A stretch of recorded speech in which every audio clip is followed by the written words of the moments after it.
প্রিয়া, ওই দেখো আমার ভাইয়া। ভাইয়া আর আমি মিলে রেস্টুরেন্ট সামলাই। কাপড় দিয়ে টেবিল পরিষ্কার করছে। সৈকত, এসব কি? তার মানে তুমি আমাকে এতদিন মিথ্যা বলেছো?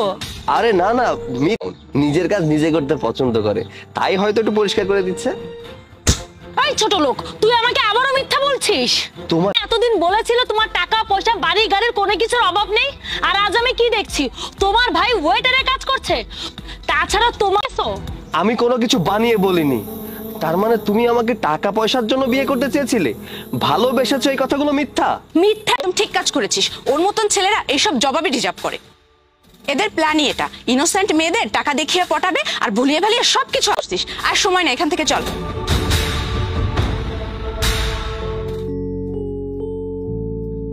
আরে স্যার, ভালো লাগে, নিজের কাজ করতে লজ্জা কোথায়? আর শোনো, আমার জার্নিটা কোথা থেকে শুরু সেটাকে তুমি জানো? জানো কেন এই সফলতা? জানো, কারণ আমি রাত দিন পরিশ্রম করেছি আর নিজের অতীতকে কখনো ভুলিনি। তোমার জন্য আমার পরামর্শ হচ্ছে, আজকে ছোট করে দেখবে, তার সফলতা কোনোদিনই হবে না। ঠিক বলেছেন স্যার, আপনি অনেক ভালো মনের একজন মানুষ। আপনার মন মানসিকতা অনেক ভালো। আপনাকে কাঁধে কাঁধ মিলিয়ে চলতে ভালোবাসেন।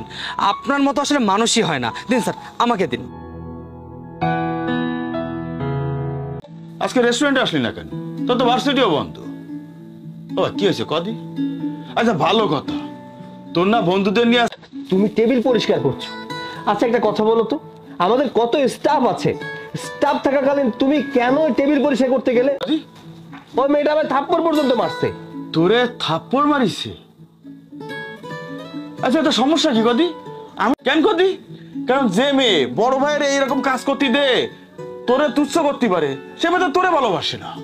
দেখো ভাইয়া, আমি জানি না, তুমি যেভাবেই হোক ওদের বাড়িতে যাবে, ওর বাবা মাকে রাজি করাবে যেন ওর বাবা মা ওই মেয়ের সাথে আমার সাথে বিয়ে দিয়ে দেয়। ও ভাই, আমি এত কিছু জানি না ভাইয়া, তুমি ওই বাড়িতে যাবে বাস। আচ্ছা ঠিক আছে, কালকে যাবানি, চিন্তা করিস না তো। জ্যাম নাই, কোনো কিচ্ছু নাই। আরে দেখ না। আরে ভাইয়া, কোথায় যাচ্ছেন আপনি? তাও আবার আমি তো তোমাদের বাড়িতে যাচ্ছিলাম। আমাদের বাসায় কেন? তোমার বাবার কাছে যাচ্ছিলাম, তোমার সাথে আমার ভাইয়ের বিয়ে। কিভাবে ভাবলেন যে আপনার ওই ফকিন্নি ভাইকে আমি বিয়ে করব? কিন্তু তুমি তো আমার ভাইরে ভালোবাসো। আমি আপনার ভাইকে কখনোই পরিস্থিতি দেখলাম, সামান্য একজন ওয়েটারের ভাই।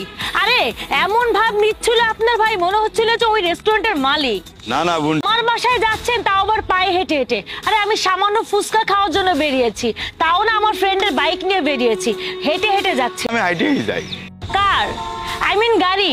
আপনি কি জানেন গাড়ি কাকে বলে? ও, আমার তো মনে হয় যে আপনি সাইকেলকেও।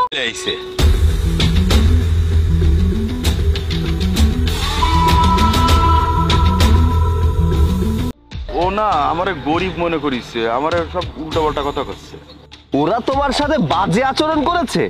আরে না না সৈকত, আমি তোমাকে খুব ভালো করেই চিনি, তোমার বিহেভ কেমন।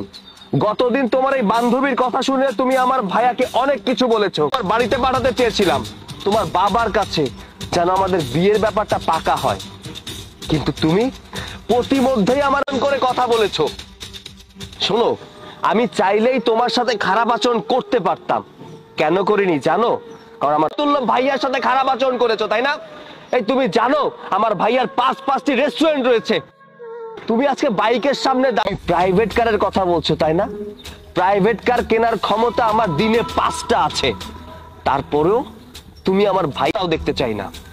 একটা বিষয় ভালো হয়েছে, একটু ভুল বোঝাবুঝির কারণে হলেও তোমার আসল চেহারাটা আমাদের সামনে চলে এসেছে। আসছি।